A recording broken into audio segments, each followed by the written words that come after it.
자, 다 같이 합장하시고 지난번 나눠드린 10원 6향 부분을 함께 합성하겠습니다. 원하 속질 제법 원하 조득제한 원하 속도 일체중 원하 조득 선방변 원하 속성반 원하 조득 월고에 원하 속득 개정로 원하 조득 원하 속행 의사 원하 조동 법성실 아야향도산 도산 아야양아탕아탕 하소멸 아야향지옥 지옥 자고가라야 향하기 아야양수락 심자조복 아야양축생자 득대지나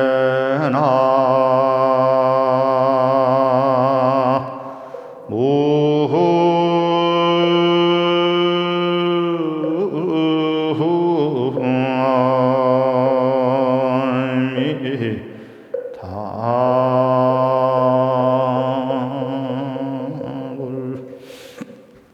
반갑습니다.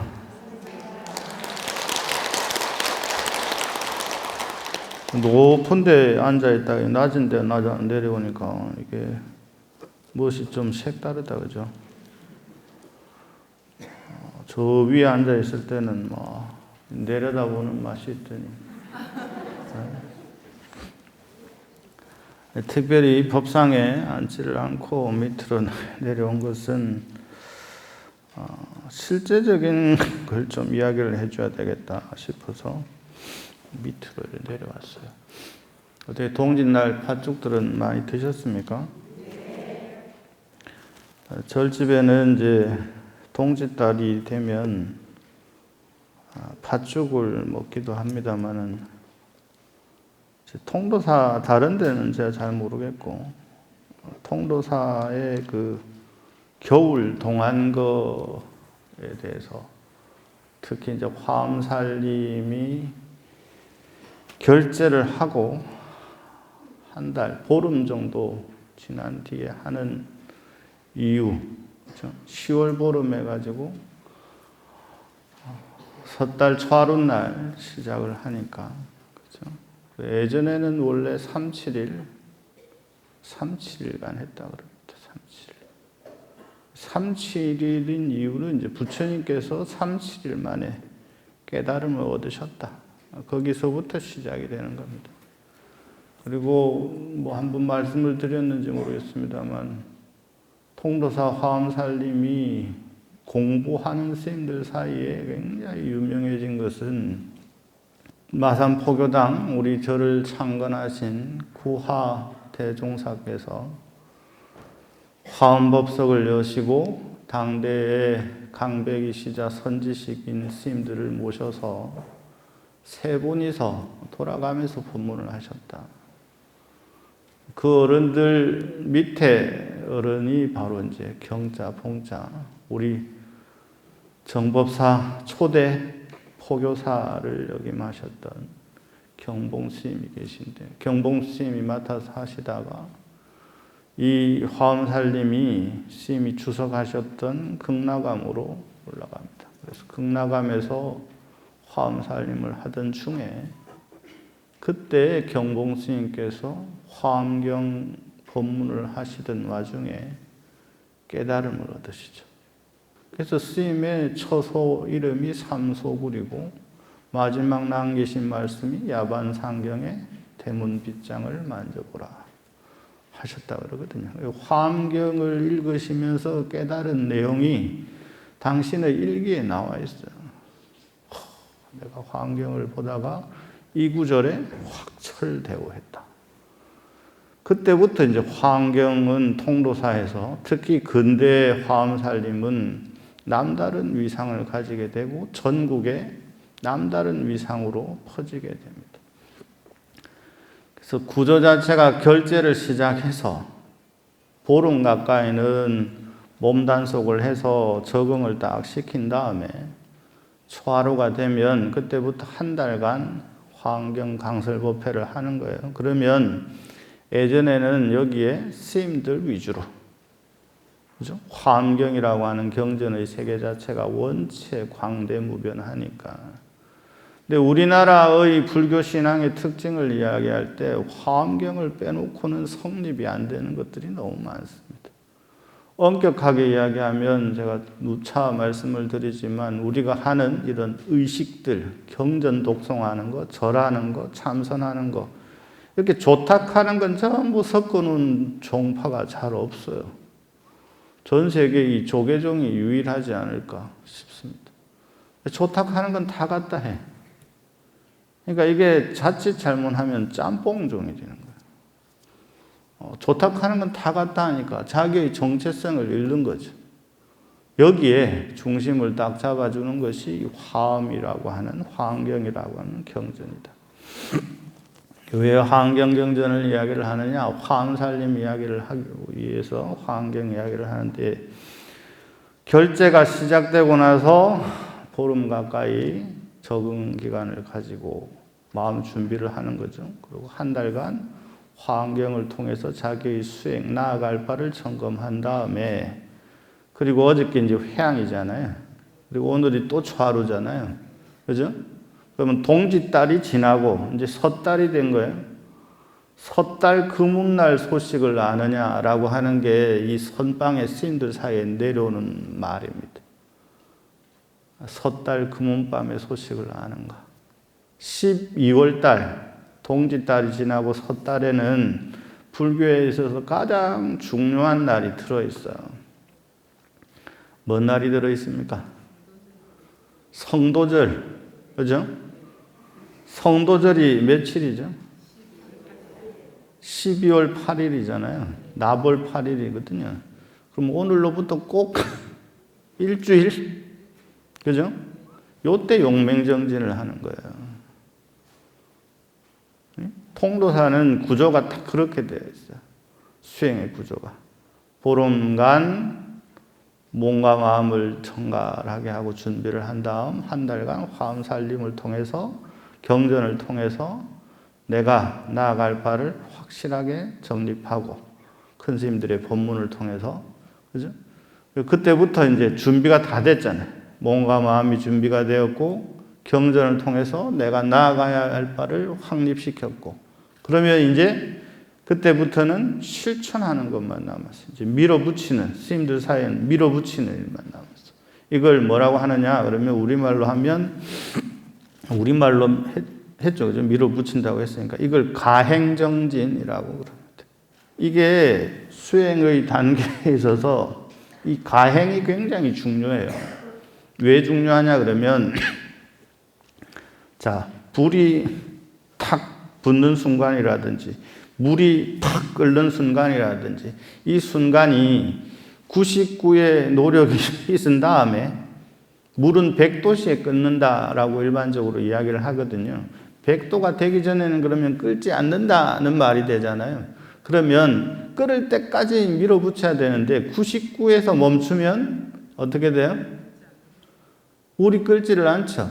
공부도 역시 마찬가지예요.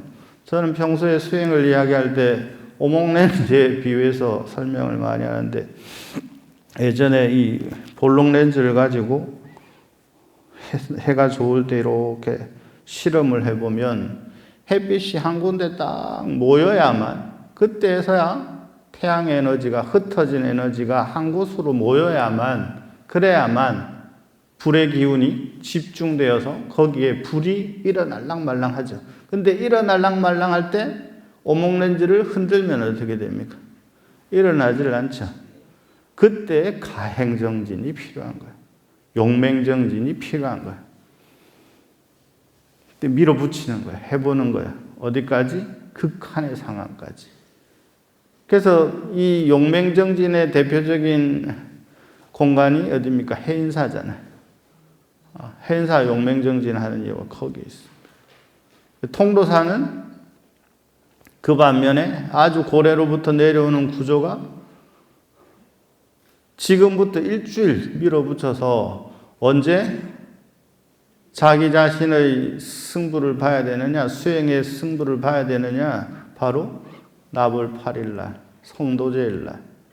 우리도 동지기도를 일주일 하고 마침 오늘이 초하룻날이에요. 그죠? 동지 입제 때 제가 여러분들에게 말씀드린 게 있잖아요. 공과표를 작성을 해서 내가 잘한 거, 내가 잘못한 거 어떻게 치부책에 좀 이 장부에다 좀 써놨습니까? 잘한 게 많던가요? 못한 게 많던가요? 아유, 이게. 아니, 여러분들 잘한 거 억수로 많을 겁니다. 잘한 게 기억이 안 나서 그렇죠. 잘한 게 억수로 많을 거예요. 일단 정법사 온 것만 해도 대단한 일이고, 자주 와서 법문 들은 것만 해도 대단한 일이고, 자주 와서 기도한 것만 해도 대단한 일인데, 자주 와서 봉사한 것만도 대단한 일이죠. 공과표를 작성을 했으니 일주일간, 그러면 이제 지금부터 동지들을 맞이해서 팥죽을 먹으면서 이제 삿된 기운을 물리치고, 동지달에는, 섣달에는 유미죽을 먹어요. 이 절은 이 죽이 굉장히 발달된 공간이거든요. 왜 그러냐면 이 음식을 조절하거나 제어하지 않으면 이 육체를 단속하기가 매우 힘듭니다. 육체를 단속하고 조절하려면 음식을 조절할 수밖에 없거든요. 근데 세간에서의 육체를 단련하는 조련하는 방법과 출세간 승려들이 수행자들이 육체를 조련하고 단련하는 방법은 매우 다르죠. 세속에는 철저히 외향적인 것에 치우쳐져 있죠. 몸매를 어떻게 좀 이렇게 이쁘게 가꿀 것이냐. 철저히 이 육체적인 관리에 초점이 맞춰져 있고, 불가의 몸단속, 몸단련은 철저히 이 마음을 가라앉히고 마음을 조복받는 것에 초점이 맞춰져 있어요. 방법 자체가 아예 다릅니다. 세간에서 일반적으로 몸을 단속하는 방법하고 몸을 단련하는 방법하고 출가자가 수행자가 몸을 단속하는 방법이 엄격히 다르다. 거기에서 시작되는 것이 음식을 조절하는 것이고, 음식을 조절하는 것 가운데 가장 이상적인 조정 방법이 오신채를 금하는 거예요. 그 부분에 대해서는 할 이야기가 많습니다만 일단 넘어가도록 하고, 우리가 지금 천수경 가운데 10가지 서원 부분에 일체 법을 이야기를 하면서, 그죠? 어서 빨리 일체 법을 알아야 된다. 이때 일체 법이라고 하는 것은 당연히 부처님의 가르침이겠죠. 그 가운데 첫 번째가 나눠드린 거에 보면 사념처라고 나오죠. 나옵니까? 거기에 보면 사념처는 네 곳에 마음을 두는 것으로 신념처 이렇게 되어 있잖아요. 이게 이제 가장 기초예요. 수행을 하는 데 있어서 내가 수행을 연불 수행을 하든 절 수행을 하든 뭘 하든지 간에 다란이를 하든 관세음보살 명호를 외우든 서가모니 보례 명호를 외우든 여기에 가장 근간은 기초는 뭐가 돼야 되느냐 그러면 이 네 군데에 집중하는 훈련이 먼저 되어 있어야 돼요. 그래야만 다란이가 나와 하나가 되고, 연불이 나와 하나가 되고, 절이 나와 하나가 되고. 근데 이러한 기초를 왜 설명을 하지 않고 바로 이거 하면 좋다라는 것만 역대 스님들과 선지식들을 말씀을 하셨을까? 요새 가만히 생각해 보면 이렇게 자세히 설명하니까 너무 어려워해. 그러니까 이것만 하면 된다라고 오랫동안 해오신 거죠. 그냥 잡생각 없이 이것만 하면 된다, 이것만 하면 좋다라는 것에만 치중해왔던 거죠. 근데 실제로 보면 궁극에 가면 이런 거 저런 거 다 필요 없이 하나에만 파고 들어가면 되죠. 그 경지에 있어서는 나무 아미타불이 됐든 나무 애비타불이 됐든 집신불이 됐든 집시계불이 됐든 여기에서 이제 그런 이야기들이 나오는 거예요. 어떤 불자님이 어디 스님을 찾아가서 스님, 부처님 가르침 기도가 잘 되는 방법이 뭡니까? 라고 물었을 때 스님께서 즉심시불이로 이렇게 이야기를 하셨다잖아요. 그러니까 보살님이 즉심시불만 하면 그러면 기도가 소원성취 됩니까? 틀림없이 소원성취 된다고. 즉심시불만 하면 된다고. 그래서 그때부터 이 보살님 불자는 입에 즉심시불이 붙은 거지. 그래 막 즉심시불하고 가다가 그만 생각 즉심시불을 했나 집세기불을 했나 헷갈리기 시작한 거예요. 즉심시불 막 하다 보니까 집세기불 익숙한 걸로 간 거지. 직심시불 뭐라 하긴 한 것 같은데 직심시불 집세기불이 맞는 것 같아. 계속 집세기불이라고 해서 마침내 자기가 원하는 바가 이루어지고 궁극에는 극락세계에 도달했다라는 전설적인 이야기가 내려오거든요. 한 마음으로 가면 관계가 없어요. 근데 여러분 한 마음으로 간 것만 우리에게 이렇게 이야기를 해주니까 초점이 거기에만 맞춰져 있지. 이 일념으로 된다는 것이 쉬운 일이 아니란 말이에요. 특히 요즘 같은 정보화 시대에 그러니 언제부턴가 수행이 기도가 기복으로 점점 바뀌는 거예요. 제가 왜 이런 이야기들을 자주 하게 됐냐 그러면 그전에는 저는 이제 선택된 사람들만 만나던 사람이었거든요. 무슨 말이냐 하면 저는 출가를 해서 여러 가지 공부를 하다가 주로 출가한 승려들을 대상으로 하는 공간에 오래 있었단 말이에요. 그러니까 선택된 자들, 선택한 자들, 나는 이 길을 가겠다고 다짐하고 맹세해서 수행의 길로 들어온 사람들만을 대상으로 오랜 기간 살았으니까 누군가 나에게 무언가를 물을 때도 마찬가지 거기에 맞춰서 질문을 했으니 거기에 대한 답만 해주면 됐단 말이에요.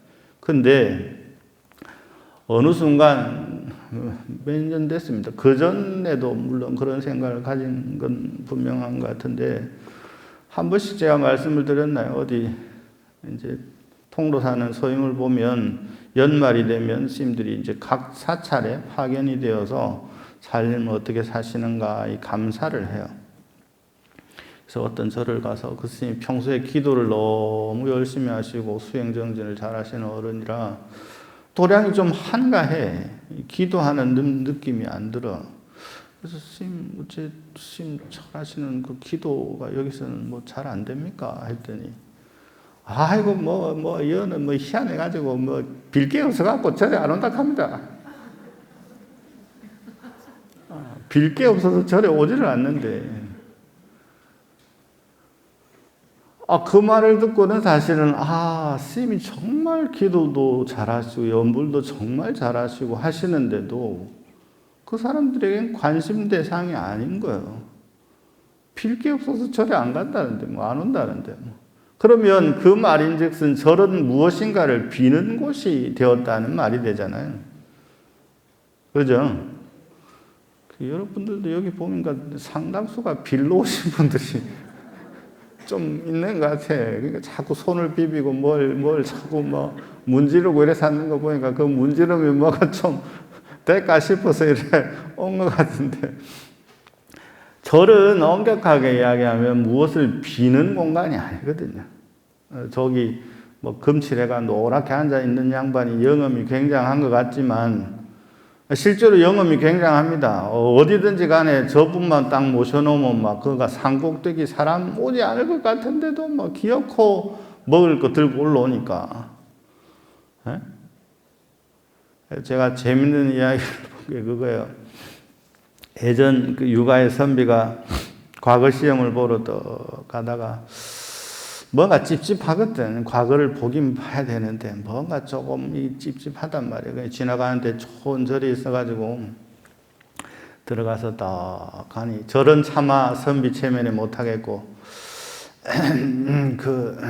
널널하게 앉아있지만 말고 내가 이번에 과거를 치는데 어떻게 좀 이러고 갔다는 거예요.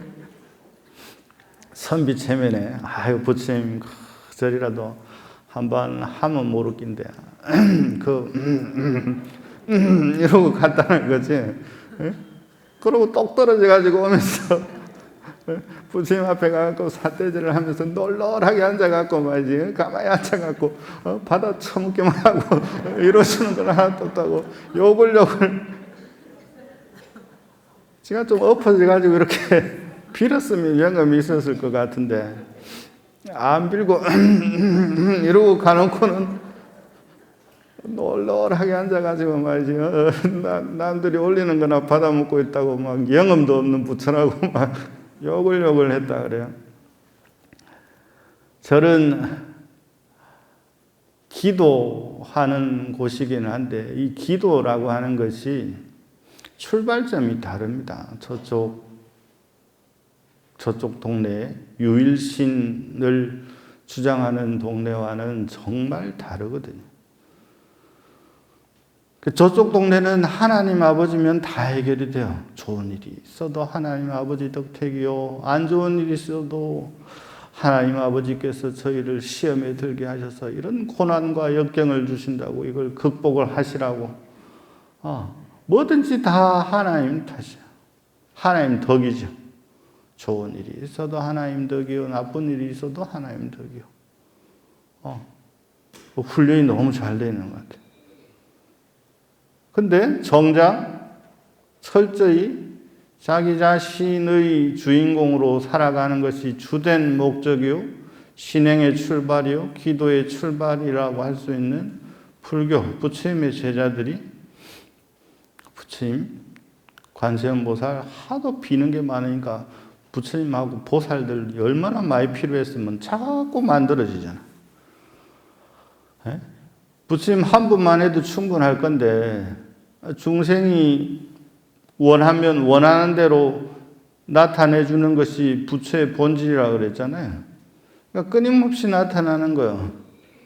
우리 요 뒤에 계신 분이 어떤 부처님이세요?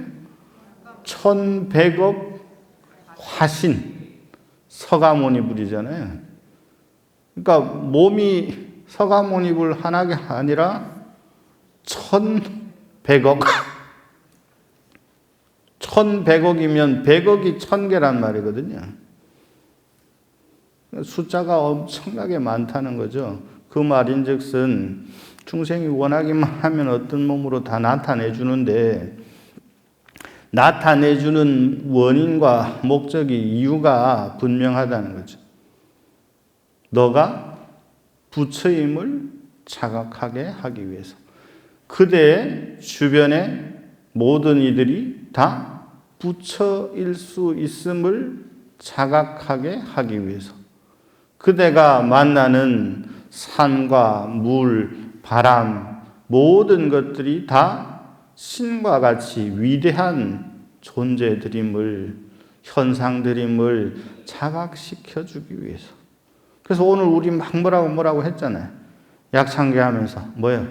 주방 맡은 주방신, 곡물 맡은 곡신, 방향을 맡은 방향신, 심지어 우리 합창단이지만 가무신도 나오잖아요. 노래 담당 신도 나오고, 긴나라, 가후라, 마후라가 이쪽이 다 그쪽 출신이거든요. 하여간 우리가 생각할 수 있는 모든 것에 신들이 있다. 라고 이야기를 하는 종교가 불교인데, 이걸 인간들이 잘못 이해를 해가지고, 인간들이 가장 고귀하게 생각하는 존재가 신인 것처럼 우리가 만나는 모든 것들이 다 고귀한 것들임을 그러한 단어들로 우리에게 인지시켜 주는 거거든요. 초점은 거기에 있어야 합니다. 그래서 속지 일체법이라고 할 때 일체법을 알아야 하는 이유가 여러분들이 늘 와서 기도하는 것도 매우 중요하지만 그만큼이나 중요한 것이 공부하는 거예요. 이제 나이가 들수록 할 일들은 줄어들어야 되는데 할 일들이 자꾸 늘어나면 안 돼요. 인생에 네 시기가 있다고 해서 정말 열심히 태어나가지고 이제 이 세상 물정 익히고 공부한다고 보내는 20년. 그죠? 그때부터 또 한 20년 또 이제 배운 거 가지고 어떻게 세상에 뭐 이것저것 뭐 해본다고 한 20년. 그죠? 그러면 40이다 벌써. 그죠? 그럼 40부터 또 이제 요때부터 진짜 중요한 거예요. 요때부터 나의 인생의 중반부. 진짜 중요한 4시간을 갖기 위해서 열심히 정진해야 되는 시기. 그러면 60이잖아요. 그러면 환갑 딱 되잖아요. 환갑이 딱 됐을 때부터 내 인생이 시작되는 거예요. 그래서 환갑, 일갑자를 살았으니까 일갑자를 산 힘으로 그때부터 다시 한 살로 사는데 그때는 오롯이 나로 살아가는 한 살. 멋지지 않습니까? 그럼 여러분들은 이제 몇 살 안 된 기라. 그죠? 뭐 80대 됐다 해도 이제 뭐 60부터라 했으니까 이제 20 청춘 아닙니까? 그죠? 이제 60이 아직 안 됐으면 미생하라. 이제 아직 갈 길이 많이 남아있으니까 준비 기간이 많이 남아있잖아요. 60이 넘었으면, 이제 내가 몇 살 안 되니까 지금부터 내 인생을 살아야 되겠다. 철저히 나를 중심으로 한번 두고 살아봐야 되겠다. 그렇다고 해서 이기적인 삶을 살라는 건 아니거든요. 자기 자신의 정체에 대해서 살펴보면 주변이 더 아름답고 존중해야 될 것들로 가득 차 있음을 확인하게 되는 거죠.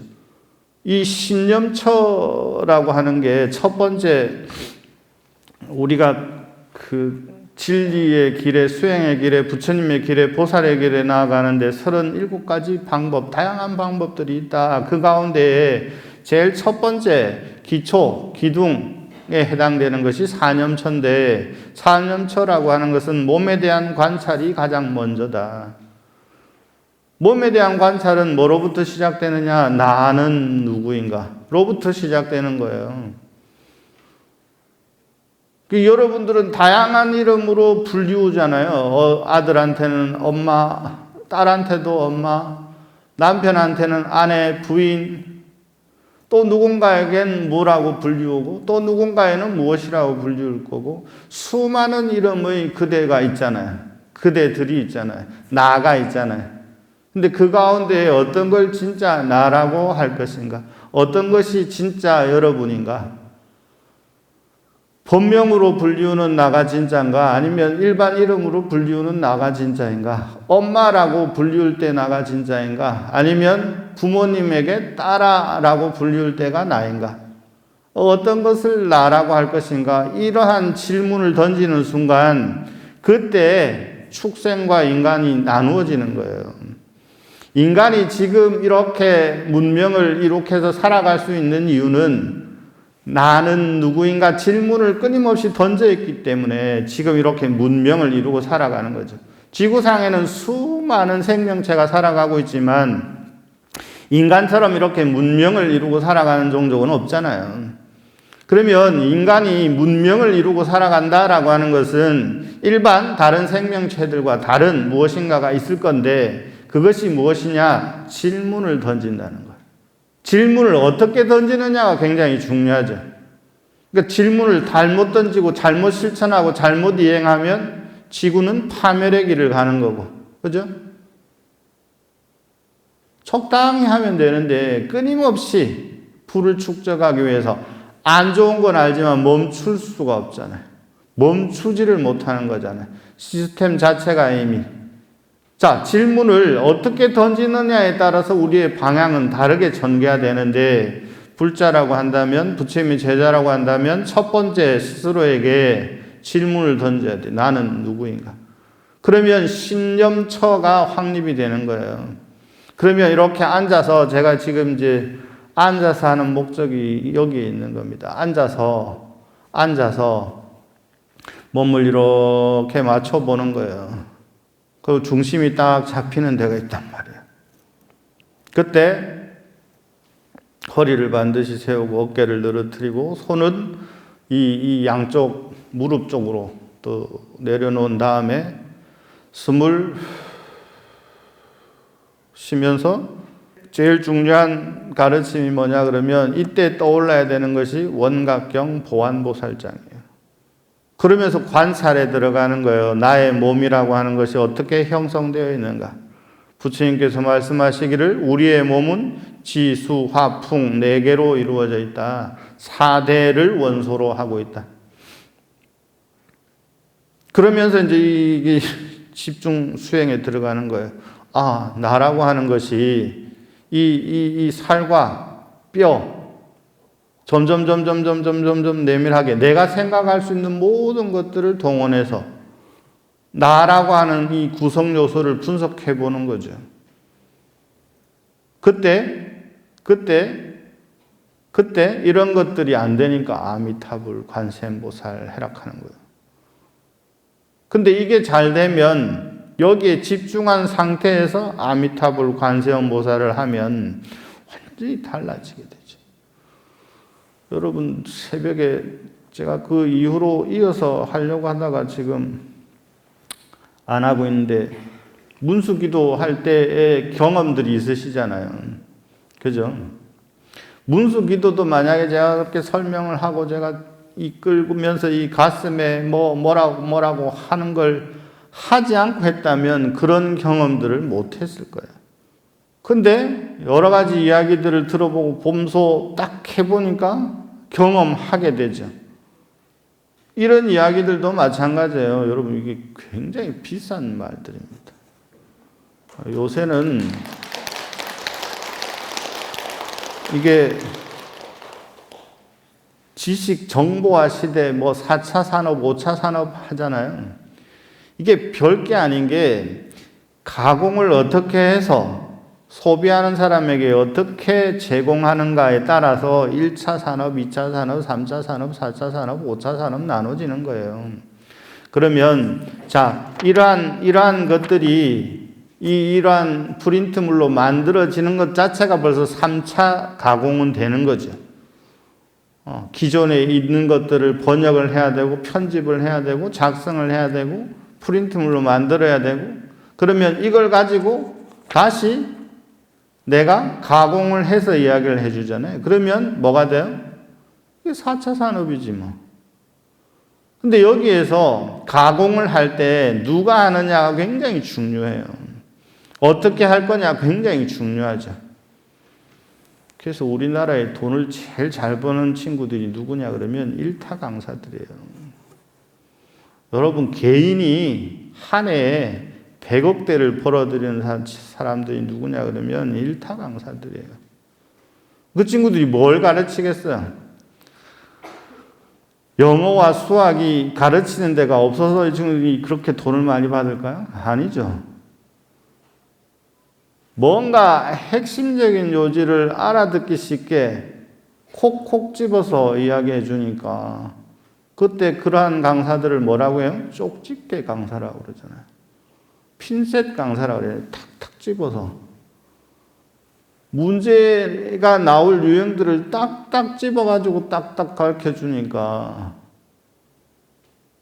이게 지식이 가지고 있는 정보가 가지고 있는 힘이기도 하지만 이것을 누가 가공하느냐에 따라서 완전히 다르게 전개되는 거. 마찬가지예요.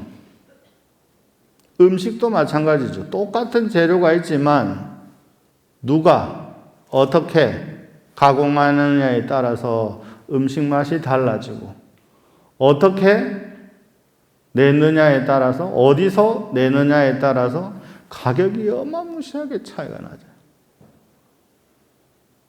시장에서 파는 거랑 호텔에서 파는 거랑 가격이 같습니까? 같지 않습니까?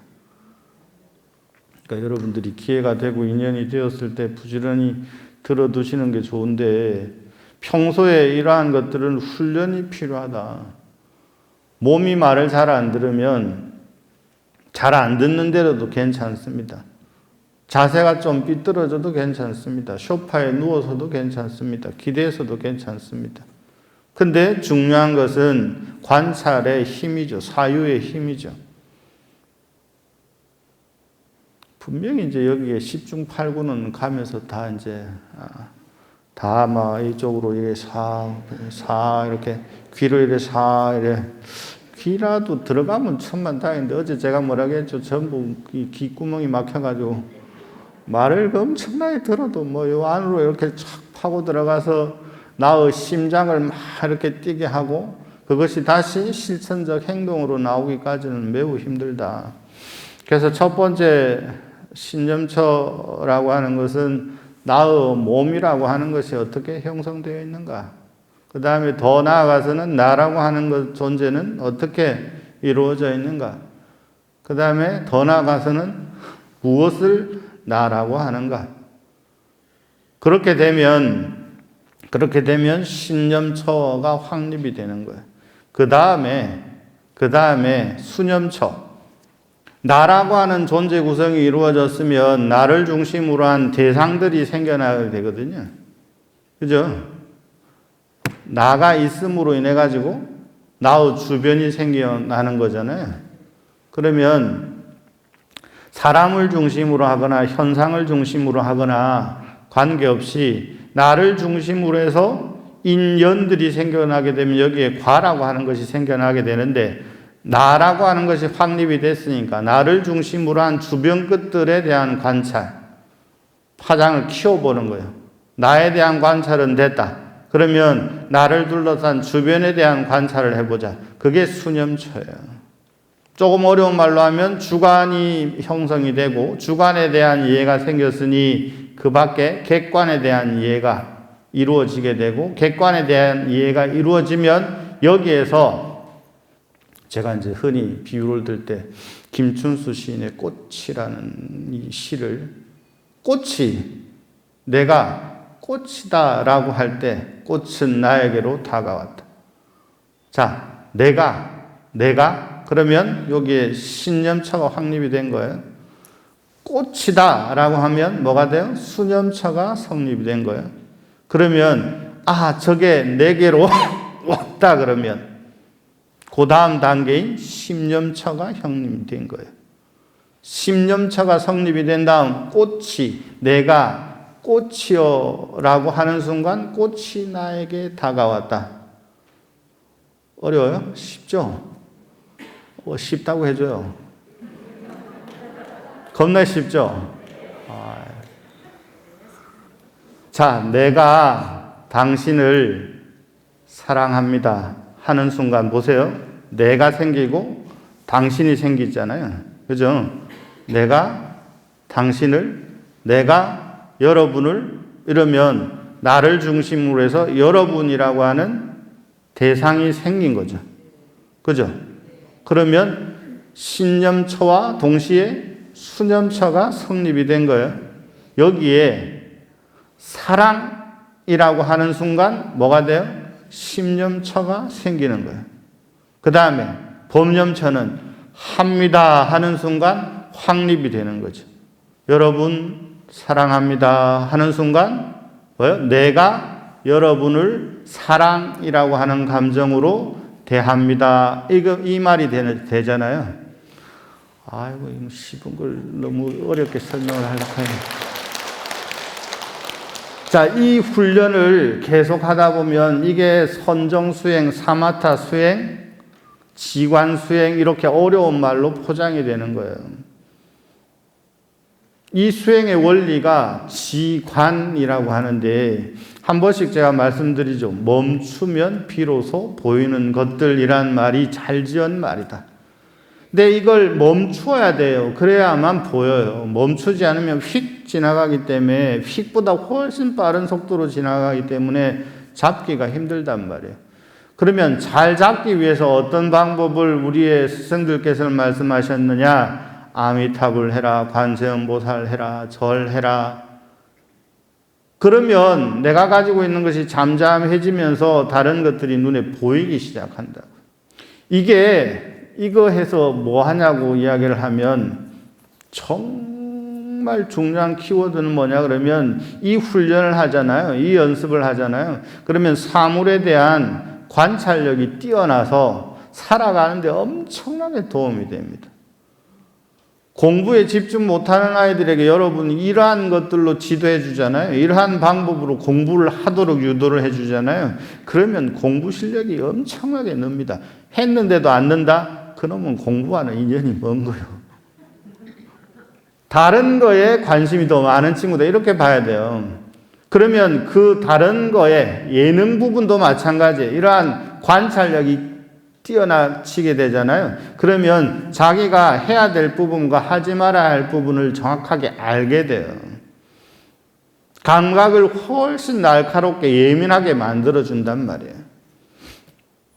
그러면 사물을 바라보는 눈 자체가 달라지게 돼요. 그러면 거기에서 뭐가 생기느냐? 안목이 생기고 거기에서 감각이 생겨나게 돼요. 자기의 감각을 날카롭게 만들면 요새는 감각이 엄청나게 큰 상품이 됩니다.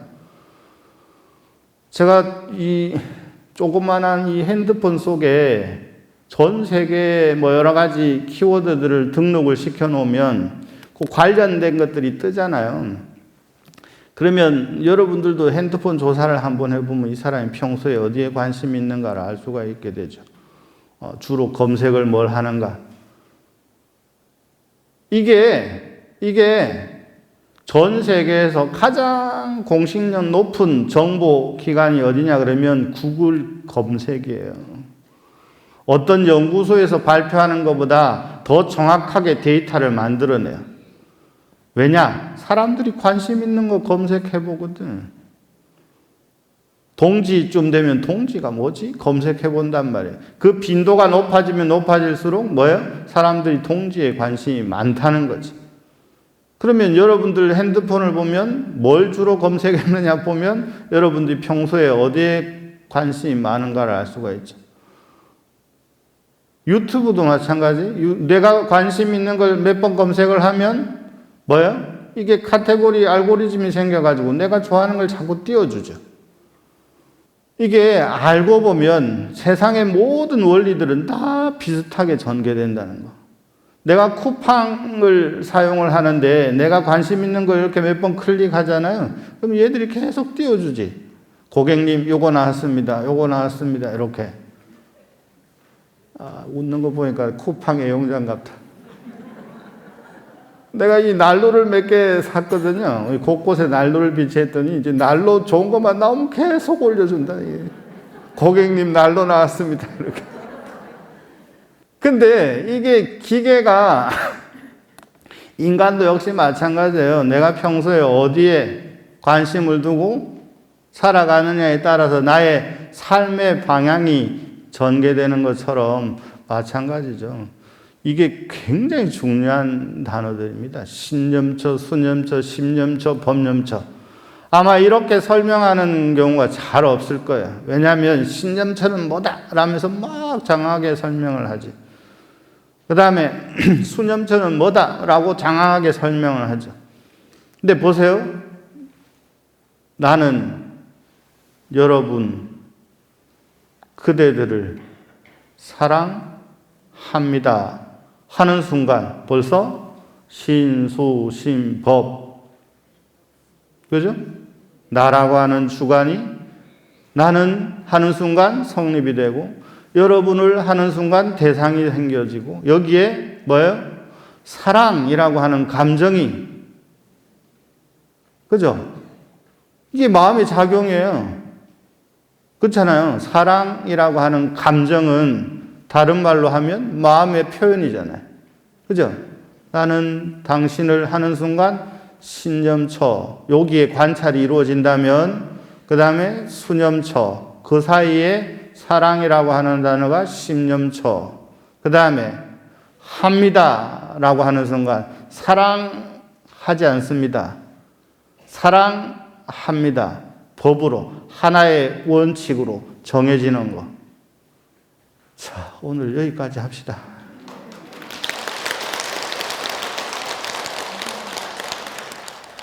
이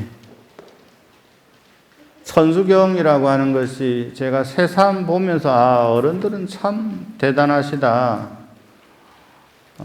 10가지 서원을 세우다에서 보면 제가 빨리 법을 알고 싶습니다. 법을 빨리 알고자 하는데 그 목적은 어디에 있느냐? 지혜의 눈을 뜨는 데 있습니다. 말인즉슨 지혜의 눈을 떠야만 일체 법을 알 수가 있게 되고 일체 법의 원리를 알 수가 있게 되고 지혜의 눈을 떠야만 나를 둘러싸고 있는 인연들을 부처님의 세계로 안내할 수가 있고 부처님의 세계로 안내하는데 가장 중요한 것은 여러 가지 그들이 좋아할 만한 것들로 인도하는 것이다. 그러니까 중생들이 좋아하는 게 뭐예요? 자식 잘 됐으면 하는 거, 뭐 잘 됐으면 하는 거. 이러니까 뭐가 돼요? 정초에도 기도가 있고 동지에도 기도가 있고 백중에도 기도가 있고 눈에 보이지 않는 것에 더 영험이 있다고 생각하니까 뭐예요? 조상천도 하면 좋다 하니까 이런 천도란 이름만 붙으면 그냥 막 영가가 막 줄줄줄줄줄줄줄. 그러니까 이러한 것들을 알고 보면 이러한 것들이 다 방편이 되잖아요. 그 시간만큼은 우리가 거기에 집중할 수 있게끔 만들어 주잖아요. 그죠? 동지 일주일 기도를 하니까 일주일을 아이고 동지인갑다라고 하는 생각이 들게 되고 그러면 절에 가야지라는 생각이 들게 되고 동짓날 저도 이렇게 현장에서 본 게 굉장히 오랜만이에요. 아직까지도 이곳에는 동지를 크게 생각하시는 분들이 많구나. 아침부터 저녁까지 정말 많은 분들이 다녀가셨는데 이러한 것들이 방편입니다. 이러한 것들이. 그럼 이러한 방편을 통해서 어디로 나아가게 하느냐? 뒤에 나오잖아요. 반야의 배에 오르게 하다.